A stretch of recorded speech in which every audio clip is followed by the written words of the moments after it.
Good afternoon, everyone. I am Mrs. Jass, and I am going to be reading a story for you guys today. We're going to start the book that's called Restart by Korman, and it's about a boy named Chase Ambrose that literally falls off his roof and loses his mind. And it's a really interesting story about him trying to rediscover himself and who he is and what that looks like when he returns to school and how kids are treating him differently, and he's not really sure why. It's a great story. I'm going to read chapter 1 today, and then tomorrow another teacher will pick up and read chapter 2. All right, so let's get started.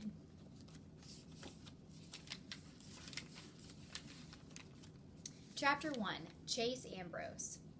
I remember falling, at least I think I do, or maybe that's just because I don't know that I fell. The grass is far away until it isn't anymore. Somebody screams, "Wait, it's me!" I brace for impact, but it never comes. Instead, everything stops. And the sun goes out, and the world around me disappears, like I'm being shut down like a machine. Does this mean I'm dead? Blank. The light is harsh, fluorescent, painful. I squeeze my eyes shut, but I can't keep it out. It's an explosion. Voices are babbling all around me. You can't mistake the excitement. He's awake. Get the doctor. They said he'd never... Oh, Chase! Doctor! I try to make out who's there, but the light is killing me. I thrash around, blinking wildly. Everything hurts, especially my neck and my left shoulder. Blurry images come into focus. People standing and sitting in chairs. I'm lying down and a sheet over me. It's white, which makes the whiteness even worse. I raise my hands to cover my face, and suddenly I'm tangled in wires, in tubing. A clip on my finger is tethered to a beeping machine next to my bed. An IV bag hangs from a pole above it. Thank God, the lady beside me choked with emotion. I can see her even better now. She has long brown hair, dark-rimmed glasses. When we found you lying there. That's all she can manage to say before she breaks down crying. A much younger guy pats an arm around her. A white doctor bursts into the room. "Welcome back, Chase!" he exclaims, picking up a chart on a clipboard at the foot of my bed. "How do you feel?" How do I feel? Like I've been punched and kicked over every inch of my body. But that's not the worst part. How am I supposed to feel when nothing makes sense? "Where am I?" I demanded. "Why am I in a hospital? Who are these people?" The lady with the glasses gasps. "Chase, honey," she says in a nervous voice. "It's me, Mom." Mom? Doesn't she think I would know my own mother? "I've never seen you before in my life," I bluster. My mother is... And that's when it happens. I reach back for an image of Mom, and I come up totally empty. Ditto Dad, or home, or friends, or school, or anything. It's the craziest feeling. I remember how to remember, but when I actually try to do it, I'm blank. I'm like a computer with its hard drive wiped clean. You can reboot it, and the operating system works fine. But when you look for a document or a file to open, nothing's there. Not even my own name. Am I Chase? I ask. While my other questions sent murmurs of shock around my hospital bed, this one is greeted with silent resignation. My eyes fall on the chart in the doctor's hands. On the back of the clipboard is written Ambrose, Chase. Who am I? "A mirror," I exclaimed. "Somebody give me a mirror." "Perhaps you're not ready for that," the doctor says in a soothing tone. The last thing that I'm in the mood for is to be soothed. "A mirror," I snap. The lady who calls herself Mom fumbles inside her pocketbook and hands me a makeup compact. I open it, I blow away the loose powder and stare at my reflection. A stranger stares back at me. Amnesia. That is what Dr. Cooperman says I have. Acute, retrograde amnesia. The loss of all memory prior to a certain event, in this case, me taking a swan dive off of the roof of our house. I know what amnesia is, I tell him.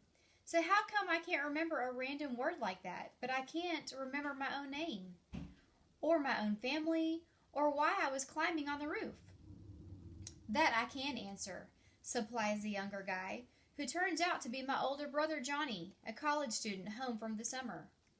Your room has that dormer window. You just open it up and crawl out onto the eaves. You've been doing it for as long as I can remember. And did anybody warn me that I might break my neck? Only since you were 6, my mother puts in. I figured if you survived this long, it was time to stop worrying. You were such an athlete. Her voice trails off. Amnesia can be an unpredictable thing, the doctor informs us, especially with a traumatic injury like this one. We're just starting to understand which parts of the brain control which life functions, but for all we know, it has nothing to do with geography. Some patients lose long-term memory, some lose short-term memory. Others lose the ability to transfer from short to long-term.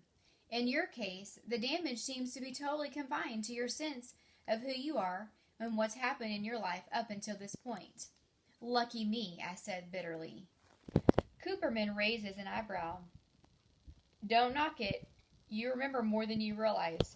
You can walk and talk and swallow and go to the bathroom. How'd you like to have to relearn everything, even how to put one foot in front of the other? That would be awful, I thought. The bathroom part is definitely an upgrade. They say I was in a coma for 4 days before I woke up. I can't say how the bathroom side of things was taken care of during that time, but I'm pretty sure I had nothing to do with it. Maybe I'm better off not knowing. The doctor checks for a few readings on my monitor, making notes on his chart, and then regards me intently. Are you absolutely certain that you can't remember anything at all from your life before you regained consciousness? Once again, I peer back into the nothingness. That's where my memory is supposed to be.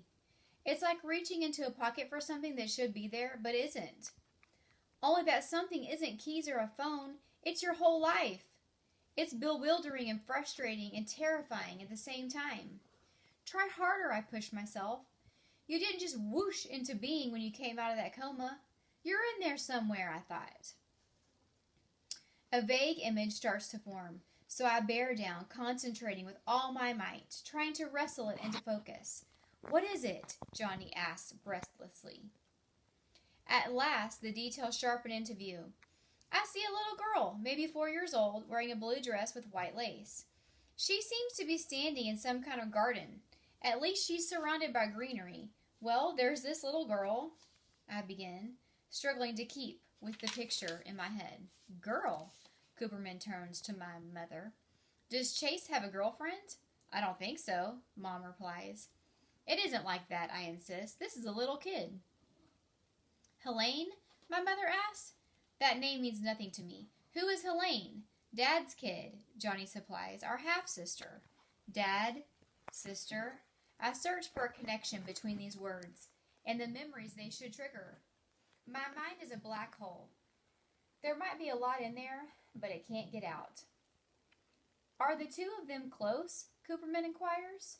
Mom makes a face. Doctor, after the accident, my ex-husband came to shout and accuse and punch the emergency room wall. Have you seen him in here since then? While his son lays in a coma? That should give you an idea of the relationship between my boys and their father and his new family. I don't know any Helene, I volunteered. But you can't go by me because I don't know anybody. And this is just a little blonde girl in a blue dress with white lace, kind of dressed up, like maybe she's going to church or something. But why I remember her and nothing else, I can't tell you. Definitely not Helene, Mom concludes. She has dark hair like her mother. I turn to the doctor. Am I just crazy?